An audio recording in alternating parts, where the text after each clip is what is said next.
Bueno, finalmente estamos en la sesión que seguramente se apruebe la expropiación de YPF. Su opinión de estos 2 días de discusión larga.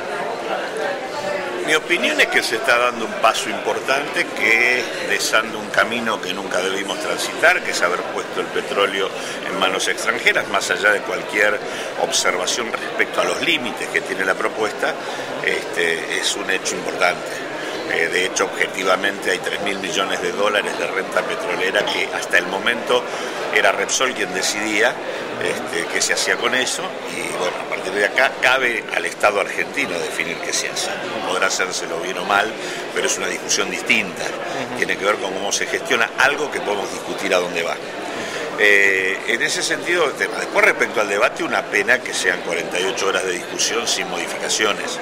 La verdad que el proyecto tiene problemas, y la verdad que es inentendible que el gobierno, teniendo un marco político de acuerdo general muy amplio, por lo tanto teniendo la posibilidad de que se pueda discutir modificaciones que mejoren el proyecto respecto a lo que ha ingresado, esté emperrado en sacar esto de manera muy rápida cuando no hay ningún apuro, porque de hecho la intervención que hay sobre la empresa le quita todo riesgo a la cuestión. Por lo tanto, la verdad que nos explica muy bien por qué, en lugar de sentarnos a conversar en serio y salir de acá con una definición que al mismo tiempo que es positiva puede estar rodeada de una propuesta con un consenso mayor y con una política de Estado más seria, se está perdiendo esa oportunidad. La verdad que es una pena 48 horas para que no se modifique nada.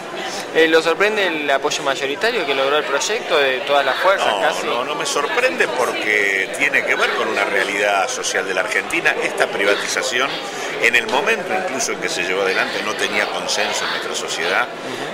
Son mentiras los argumentos que dicen que en realidad en aquel momento había un consenso favorable. Nada que ver. Si se hubiera plebiscitado, si los argentinos querían que el petróleo se privatizara, seguramente nada de eso habría ocurrido.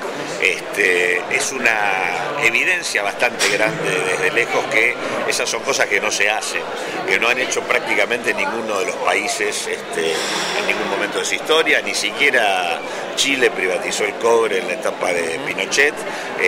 Así que la verdad que el tema de esta definición, la verdad que me parece absolutamente razonable que en el espacio político mayoritario tenga consenso. Lo que sí me parece que hay una discusión respecto a si el proyecto en realidad garantiza lo que decimos que hay que garantizar, y ahí es donde aparecen los problemas.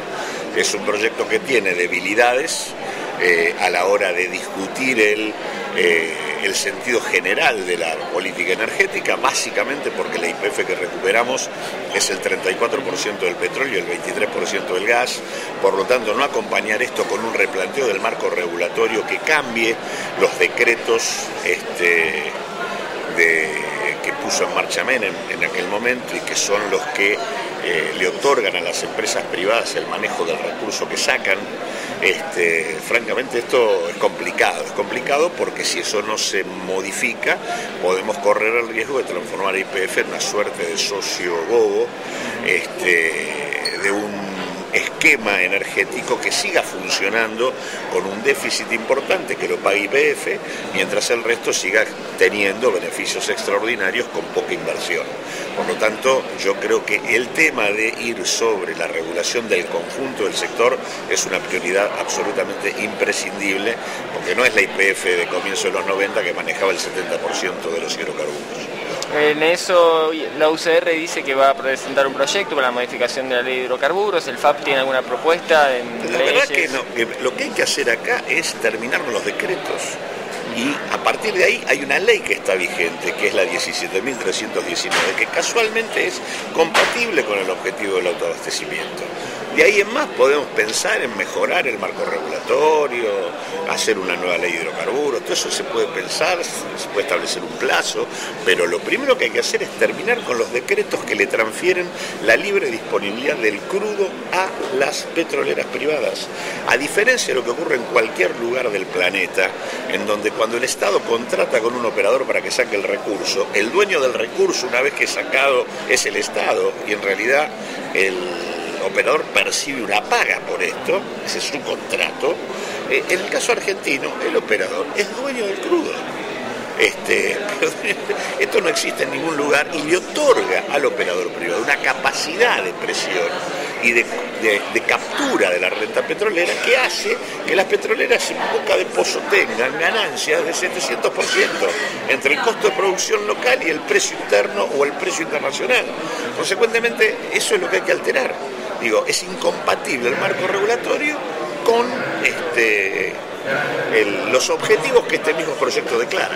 Por último, la idea de los pasivos ambientales, ¿le parece que por ahí se pueda llegar a trabajar también para la Bueno, nosotros estamos planteando que debería sugerírsele al Tribunal de Tasación que en los elementos a considerar para evaluar la empresa se tomen en cuenta varias cosas. Primero, hacer una auditoría vía Auditoría General de la Nación de los estados contables recibidos. Segundo, hacer una auditoría de reservas y de yacimientos, cosa que no tenemos, porque lo que tenemos son las declaraciones de la propia empresa.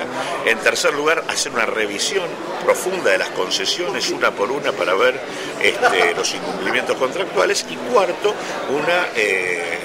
una profunda evaluación del daño ambiental. Yo creo que si se dan todos estos pasos, es muy probable que Repsol debe indemnizarnos. Y cerramos con título y todo. Muy bien.